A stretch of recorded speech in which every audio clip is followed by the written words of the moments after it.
Gate খুলেছে, এসেই নবীজি শুয়ে আছেন ডান কাত হয়ে, নবীর শিউরে দাঁড়িয়ে এসেই বলছে, আসসালামু আলাইকা ইয়া রাহমাতাল লিল আলামিন। সুবহানাল্লাহ। নবী আপনাকে সালাম।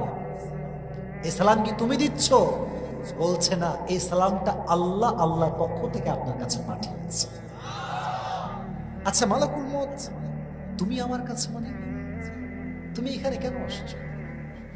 বলছে যে ইয়া রাসূলুল্লাহ, আমি তো কোথাও নিজের ইচ্ছায় যাই না, আমি একজনের আদেশে সব জায়গায় যাই। তিনি কে? উদ্দেশ্য কি? তুমি কি উদ্দেশ্যে এসেছো? বলছে আমার কাজ তো একটাই, জান কবজ করা, রুহু কবজ করা। That is my profession, that is my job. এটাই তো আমি সবসময় করি। তো নবীজি বলছে, তুমি কি এখানে আমার রুহু কবজ করবার জন্য এসেছো? বলছে ইয়া রাসূলুল্লাহ, রেগে যাবেন না, আল্লাহ আমাকে বলেছেন যে তুমি আগে